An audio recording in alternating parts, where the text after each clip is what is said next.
Hello बच्चों, welcome back to my channel commerce institute. तो चलिए आज की क्लास में बेटा हम लोग बाकी के लेक्चर 11th का पढ़ते हैं। क्लास 11th तो हम लोग अकाउंटेंसी पढ़ रहे थे, जिसमें हमारा अगला टॉपिक पढ़ेंगे आज लिमिटेशन ऑफ अकाउंटिंग, यानी अकाउंटिंग के क्या क्या लिमिटेशन है, क्या ड्रॉबैक्स हैं। क्योंकि कुछ भी चीज़ें की अगर उसकी अच्छाइयाँ होती है तो उसकी बुराइयाँ भी होती हैं, यानी लिमिटेशन भी होता है। तो हमारे अकाउंटिंग का क्या क्या लिमिटेशन जरा देखेंगे। इसको जानने से पहले मैं एक चीज़ बता दें बेटा, इसके कोड हमने बनाया है। कोड से आपको क्या रहेगा, ये पॉइंट आपको याद रहेगा, ठीक है, जो कि आपको इससे पहले क्लास में बताए होंगे। तो कोड में बेटा आपका है UBI, BOI और BOI, यानी कि UBI का मतलब आपका यूनियन बैंक ऑफ इंडिया नहीं है, बल्कि UBI का मतलब हो गया बेटा आपका ये पॉइंट, जो सबका वर्ड का जो लेटर्स आपको दिख रहा है उसको हमने उठा के बनाया। जैसे यू से आपका यहाँ दिख रहा है अनसुटेबल फॉर फॉरकास्टिंग, यानी जो भी हम अनुमान लगाते हैं भविष्य के लिए कि हम भविष्य में मेरा प्रोडक्ट का इतना डिमांड होगा, है ना, मेरे कंपनी का ग्रोथ होगा, है ना, या मेरी कंपनी मार्केट में बहुत अच्छा गुडविल कमाएगी, गुडविल अर्न करेगी, यानी रेपुटेशन कमाएगी, इज्जत कमाएगी। तो क्या वो फॉरकास्टिंग हमारा सही हो पाएगा? 50% चांसेस होने के भी है, 50% चांसेस नहीं भी होने के, जस्ट लाइक प्रोबेबिलिटी। समझ गया ना?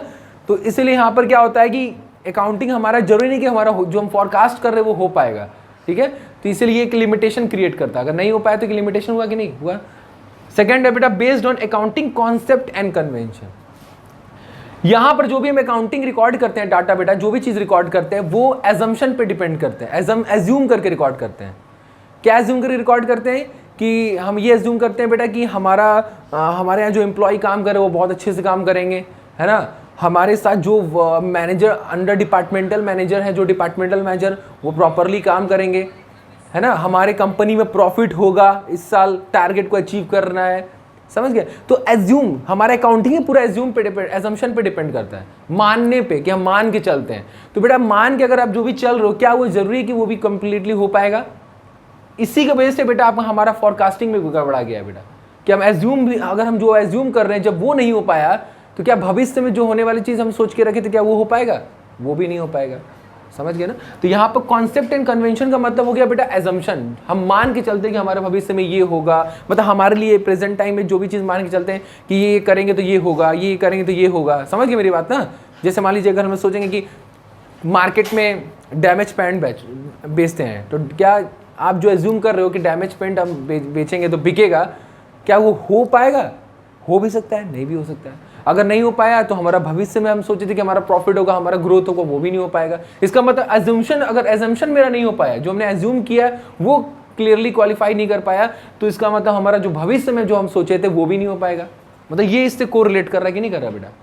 अभी के लिए हम जो सोचे हैं कि अगर हम ऐसा ऐसा करेंगे तो ये एजम्पशन हो गया, ऐसा ऐसा करेंगे तो ये होगा। तो ये जो सोचे थे हम लोग, जब उसके वजह से नहीं हो पाया तो हमारा भविष्य में नहीं हो पाया। क्लियर? उसके बाद बेटा है influenced by the personal judgement. इसका मतलब क्या होता है? इसका मतलब ये होता है बेटा कि आपका अकाउंटिंग जानते हैं क्या होता है? कंप्लीट साइंस नहीं होता है। बताया था ना accounting as a science as well as art, है ना, था ना, accounting as an art as well as science. मतलब हमारा आर्ट भी और साइंस भी। इसका मतलब क्या कि हम कुछ प्रिंसिपल, कुछ सिद्धांत, यानी अकाउंटेंसी का कुछ रूल्स रेगुलेशन होता है ना बेटा, उसके अकॉर्डिंग हम रिकॉर्ड करते हैं, वो साइंस हो गया। अब कुछ हम अपना टेक्निक लगाते हैं, वो आर्ट्स हो गया ना। तो यहाँ ये बोल रहा है बेटा कि इन्फ्लुएंस्ड मतलब प्रभावित होता है, अफेक्टेड होता है बाय द पर्सनल जजमेंट के द्वारा, ठीक है। तो पर्सनल जजमेंट हमारा मतलब ये है कि हम जो अपना खुद का टेक्निक लगा रहे हैं अपने अकॉर्डिंग, आर्ट्स जो जिसको बोलते हैं अकाउंटिंग इज एन आर्ट्स, कि अपने अकॉर्डिंग हम कुछ रिकॉर्ड कर रहे हैं। तो अगर हम अपने अकॉर्डिंग रिकॉर्ड करेंगे बेटा तो इससे क्या होगा? प्रॉब्लम हुआ, पता है क्या, कि हमको हर साल के डाटा अगर हम चेंज करते रहेंगे अपने अकॉर्डिंग तो कंपेयर करने में प्रॉब्लम होगा, एनालाइज करने में प्रॉब्लम होगा। तो जो चीज़ रूल बना है वो रूल के अकॉर्डिंग हम अकाउंटिंग करें तो वो सही है, लेकिन अगर हम उसमें कुछ अपना टेक्निक लगा रहे हैं तो वो 50% चांसेस है सही होने के, 50% चांसेस है गलत भी होने के। क्योंकि हम अपना लगा रहे हैं तो ये हमको कंफर्म नहीं पता है कि क्या पता है कि जो हम अपना टेक्निक लगा रहे हैं वो इस हमारे कंपनी में उसके साथ फेवर में हो, अब वो अच्छे से रन कर जाए।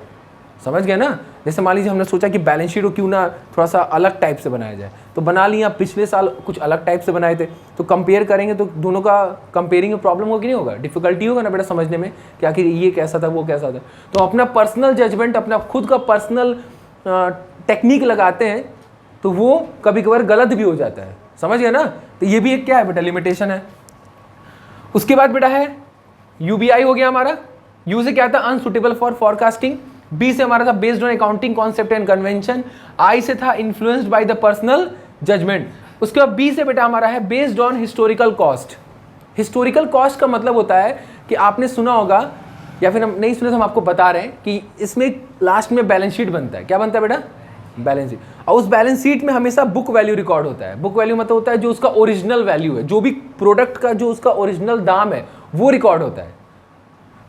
एक चीज़ हम आपको बता रहे हैं, उसी को उसको हिस्टोरिकल कॉस्ट कहते हैं। तो हम बेटा जो ओरिजिनल कॉस्ट रिकॉर्ड करते हैं, तो क्या जरूरी है कि जो ओरिजिनल कॉस्ट हमने बैलेंस शीट में रखा है, मान लीजिए कि बिल्डिंग का दाम 1 लाख रुपया है, तो क्या जरूरी है कि बिल्डिंग का दाम मार्केट में भी 1 लाख रुपया हो? मार्केट में फ्लक्चुएट कर सकता है कि नहीं कर सकता है?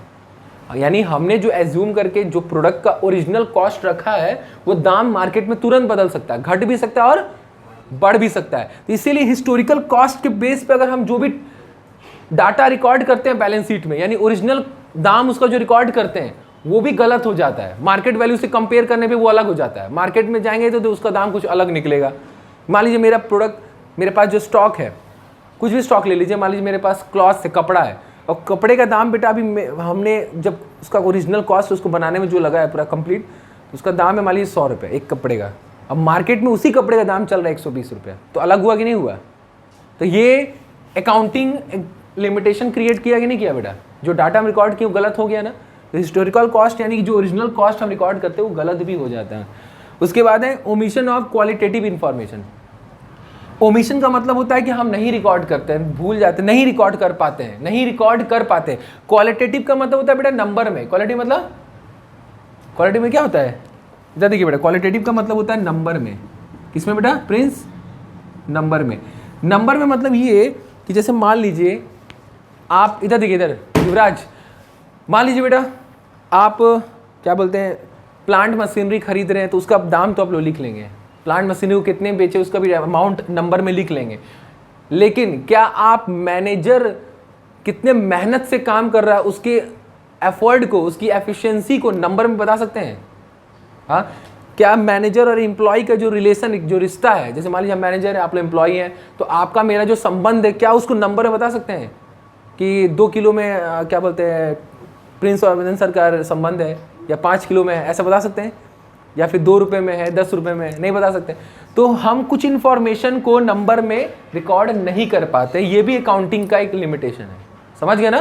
कुछ चीज़ों को रिकॉर्ड नहीं कर पाते। क्या क्या? जैसे अभी आपको बताएं, मैनेजर के एफर्ट को, उसकी एफिशिएंसी को नंबर में नहीं रिकॉर्ड कर सकते। मैनेजर एम्प्लॉय के रिलेशन को रिकॉर्ड नहीं कर सकते। समझ गए ना? मान लीजिए एम्प्लॉय आज बहुत परेशान है, बहुत सैड है, तो उसके सैडनेस को नंबर में रिकॉर्ड कर सकते हैं बेटा कि क्यों इतना सैड है? हाँ, 50 रुपये का सैड है वो, ऐसा हो सकता है? नहीं ना, तो नहीं हो पाएगा। तो ये चीज़ है। उसके बाद अफेक्टेड, उसके बाद देखिए बेटा आपको क्या दिया, बी हो गया, ओ हो गया ना ओमिशन।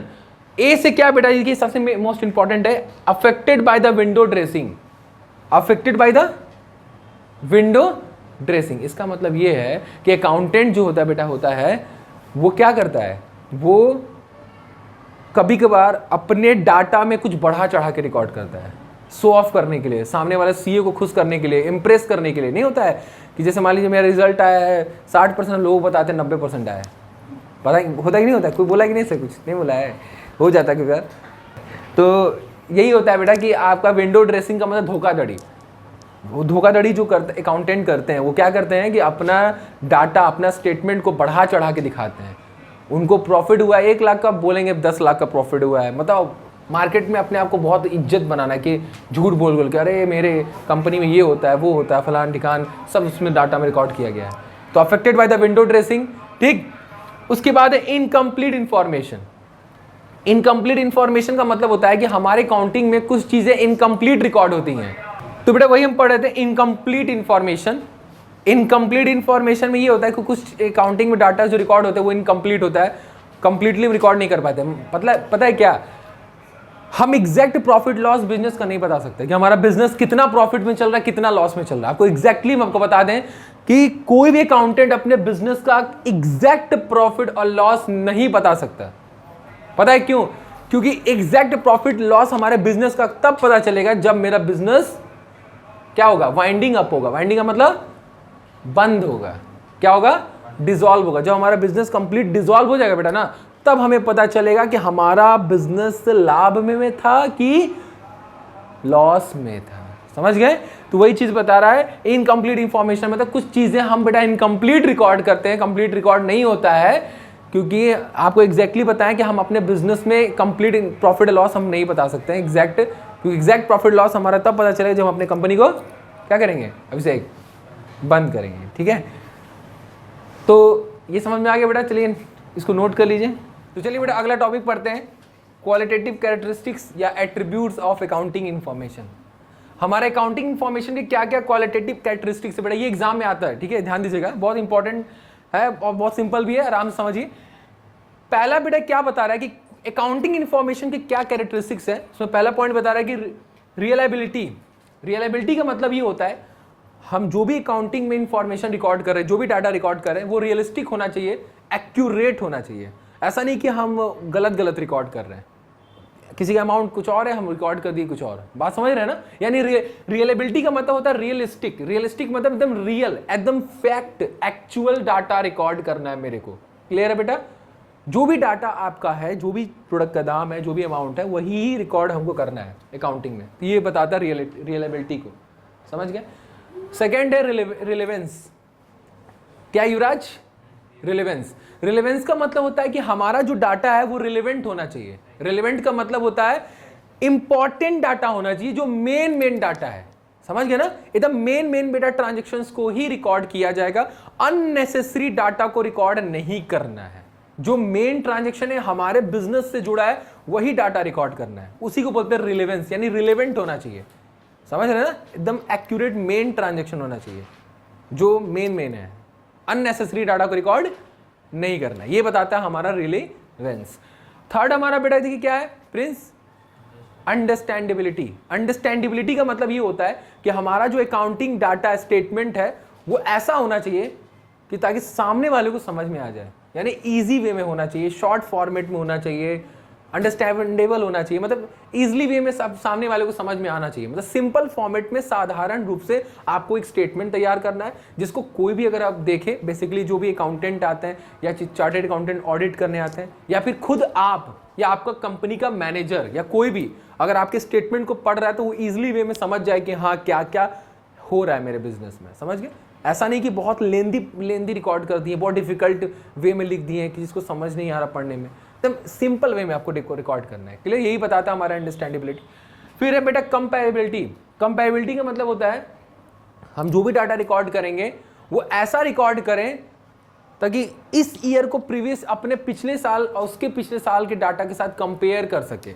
मतलब मेरा कहने का मतलब ये, हमारे अकाउंटिंग में जो भी डाटा रिकॉर्ड होगा उसमें करंट ईयर, सीवाई का मतलब क्या होता है, करंट ईयर, क्या होता है बेटा, करंट ईयर और प्रीवियस ईयर दोनों रिकॉर्ड करना है।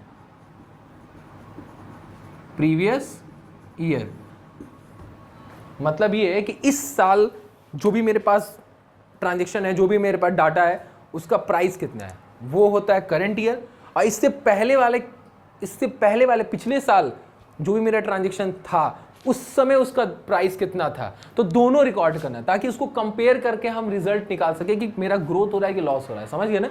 फॉर एग्जाम्पल मान लीजिए मेरे पास कोई एसेट्स है, मान लीजिए लैंड है, तो लैंड का जो हमारा जो लैंड है बेटा, उस लैंड का बेटा प्राइस मान लीजिए इस समय है चल रहा है 2 लाख, ठीक है, और पिछले साल था मान लीजिए 1,50,000, तो आपको पता चलेगा ना कि उसका प्राइस क्या हो गया है, बढ़ गया है ना? पहले था 1,50,000 अब 2 लाख हो गया, यानी 50,000 बेटा बढ़ गया। तो ये कैसे पता किया आपने? दोनों ईयर को रिकॉर्ड करके, इस ईयर का और पिछले साल का।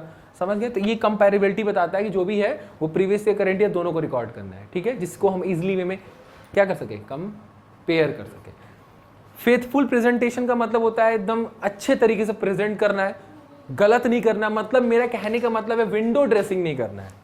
जो भी विंडो ड्रेसिंग आपने पढ़ा है कि अकाउंटिंग में विंडो ड्रेसिंग होता है, वो विंडो ड्रेसिंग इसमें नहीं करना है। जो भी रिकॉर्ड करेंगे वो फेथफुल प्रेजेंटेशन होना चाहिए, एक्यूरेट प्रेजेंटेशन होना चाहिए। समझ गए मेरी बात? जो मेन है उसी को रिकॉर्ड करेंगे और अच्छे तरीके से सबको प्रेजेंट करेंगे। बोले तो किसको प्रेजेंट करेंगे? अपने यूजर्स को। कौन कौन यूजर? इंटरनल और एक्सटर्नल यूजर। क्लियर? ये हमारा बताता है क्वालिटेटिव कैरेक्टरिस्टिक्स या एट्रीब्यूट्स। ठीक है बेटा, इसको नोट कर लीजिए। तो आगे का टॉपिक पढ़ते हैं बेटा, आखिरी, यानी हमारा इस चैप्टर का क्लास 11th में फर्स्ट चैप्टर का आखिरी टॉपिक, जिसका नाम है रोल ऑफ अकाउंटिंग। हमारे अकाउंटिंग का क्या रोल है, आराम से समझते हैं क्लियरली। हमारे अकाउंटिंग का पहला रोल ये है कि हमारा फर्स्ट ये पॉइंट क्या बताता है कि role of a language. Accounting हमारा एक तरह से लैंग्वेज है जो क्या रिप्रेजेंट करता है, वो बिजनेस के एक्टिविटी के बारे में बताता है, बिजनेस का पोजीशन बताता है, प्रॉफिट एंड लॉस बताता है। तो जो भी चीज़ आपको स्टेटमेंट में पता चल रहा है, जैसे मान लीजिए आप स्टेटमेंट पढ़े तो आपको पता चला ना कि आप बिजनेस किस पोजीशन पे है, बिजनेस प्रॉफिट में कि लॉस में है, तो एक तरह से वो लैंग्वेज की तरह रिप्रेजेंट कर रहा है कि नहीं, आपने उसको पढ़ा, आप समझ गए, तो दिस इज कॉल्ड लैंग्वेज। यानी अकाउंटिंग की तरह से लैंग्वेज है जो बिजनेस के हर एक एक्टिविटी को बताता है, बिजनेस के प्रॉफिट लॉस बताता है, बिजनेस के पोजीशन को बताता है। ठीक है, तो क्या है, ये एक तरह से रोल ऑफ अ लैंग्वेज है, एक भाषा है जिसको देखने के बाद अकाउंटिंग आप सब समझ जाते हैं कि हमारे बिजनेस में क्या चल रहा है। सेकेंड है रोल ऑफ हिस्टोरिकल रिकॉर्ड।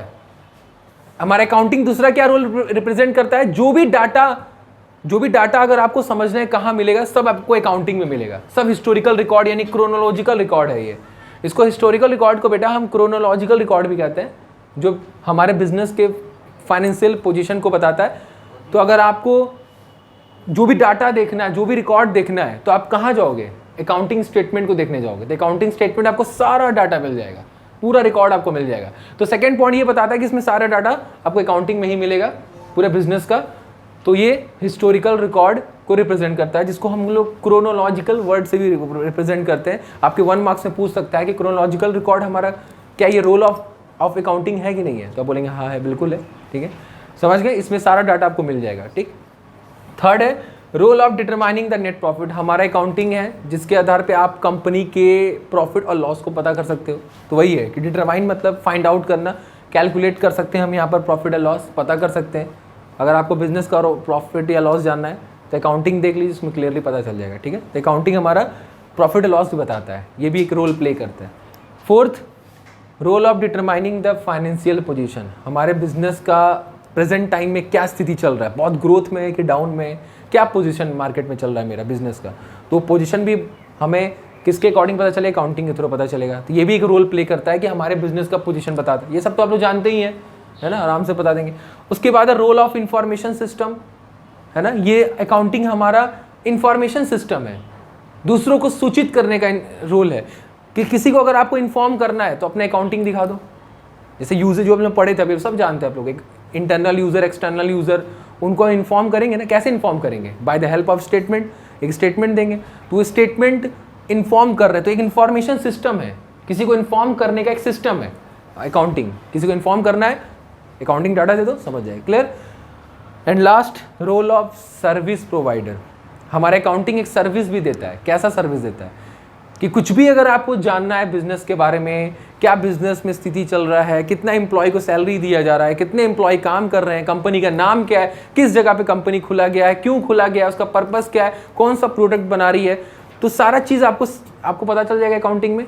तो एक तरह से अकाउंटिंग आपको क्या दे रहा है, सर्विस दे रहा है कि नहीं दे रहा है। कि कुछ भी अगर आपको हेल्प चाहिए कि आपको कंपनी के बारे में जानना है, या कंपनी ग्रोथ में कि लॉस में भी जानना है, कंपनी का मालिक कौन है ये जानना है, तो आप उसके वेबसाइट, अब तो वेबसाइट हो गया ना, अब तो पहले तो कि आपको पेपर के थ्रू पता चलता था, एक स्टेटमेंट के थ्रू पता चलता था कि अकाउंटिंग का मालिक कौन है, मतलब कंपनी का मालिक कौन है, कंपनी किस प्रोडक्ट को लेके मार्केट में चल रही है, कंपनी ग्रोथ में कि लॉस में है।